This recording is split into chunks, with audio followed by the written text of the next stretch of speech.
Hey everyone, and today I'll be covering how to use a VPN for remote access, including how it works with remote desktop tools, which services handle this the best, and what's changed recently with one of the more popular features out there. Now this setup can actually be pretty useful if you need to log into another device securely, whether you're managing a home server, accessing work files from a different location, or just want that extra layer of privacy. But not every VPN supports this equally well, and depending on what kind of setup you need, that can make a big difference. And just a heads up, I'll include any current deals or discounts for the VPNs I mentioned down in the description, so feel free to check those out if you're interested. So here's the basic idea. When you use a VPN alongside a remote desktop tool, you're creating a secure connection that hides your real IP address and makes it look like you're connecting from a different location. That's especially useful if you're working remotely, need access to files from another device, or just want more privacy while you're connected. Now, the actual remote access part is handled by what's called a Remote Desktop Protocol, or RDP for short. This is what manages the connection between your computer and the one you're logging into. But to make everything run smoothly,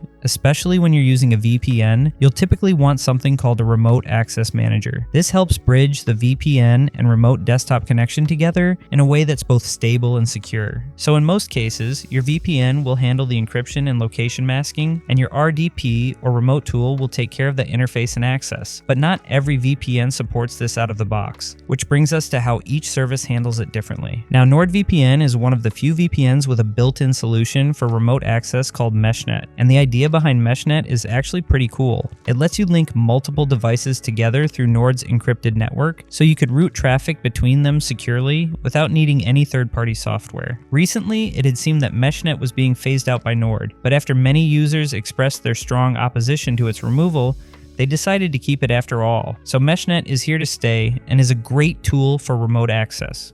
So both ExpressVPN and Surfshark can be used for remote access too, but unlike Nord, you'll need to pair them with a separate remote access manager to get everything working properly. ExpressVPN is best known for keeping things simple and easy to use. It doesn't offer any built-in tools for remote desktop connections, but it works well as the secure foundation for those connections. Once you've got your remote access manager set up, Express handles the encryption and IP masking like you'd expect, making it a solid option if you value a clean setup and consistent speeds. Surfshark is pretty similar in that regard. There's no built-in support for remote access, but it pairs easily with third-party tools and works great as a budget-friendly option if you're looking to set up something more flexible. And because Surfshark allows unlimited device connections, it's a great pick if you plan to share access or use multiple systems. So, while ExpressVPN and Surfshark don't offer native remote desktop integration, both can work well with the right external setup. It just depends which trade-offs matter most to you, whether it's speed, simplicity, or value. But if you're looking for the best all-around choice, especially when it comes to remote desktop support with its built-in MeshNet feature, NordVPN is still the one I'd recommend first. It's the fastest VPN of the group thanks to its NordLynx protocol, which is built on WireGuard and optimized for both speed and privacy. That's a big deal if you're using remote access tools where low lag and quick response time really matter. In terms of performance, Nord usually comes out on top, followed by ExpressVPN using Lightway, and then Surfshark with its WireGuard-based setup. You're also getting quite a bit of versatility here. Nord has over 7,800 servers across more than 160 countries, so finding a solid connection is rarely an issue. And the feature set is one of the most complete. Ad and tracker blocking, malware protection, data breach alerts, and even dark web monitoring are all included.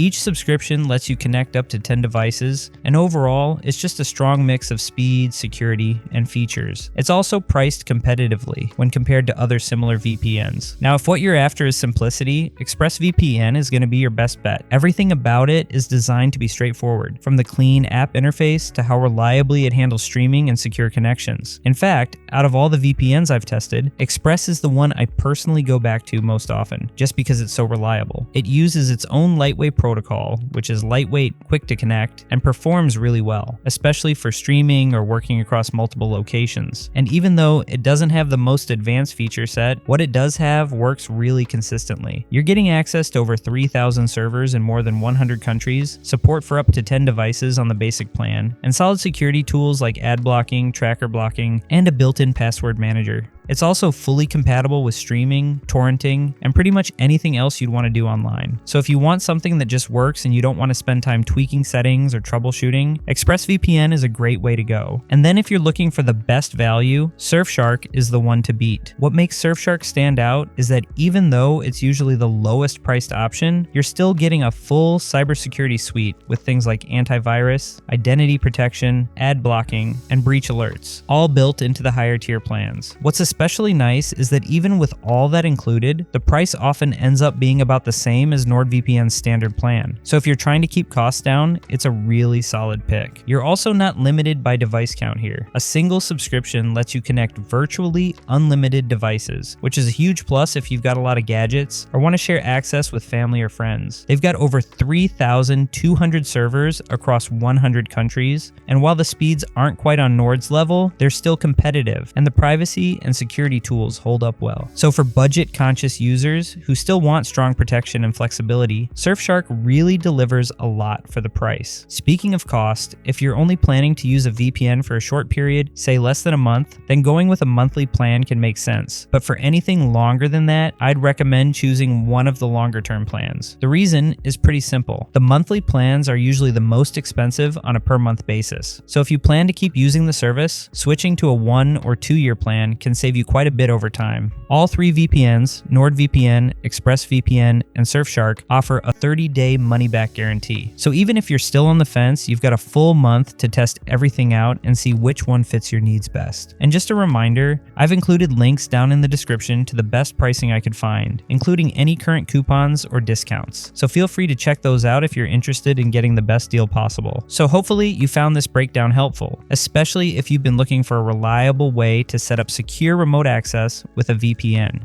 If you did, please leave a thumbs up, as I always appreciate that. And if you have any questions, feel free to drop those down in the comments below. I always enjoy getting to answer as many of those as I can. Otherwise, thanks so much for watching, and I look forward to seeing you in the next video.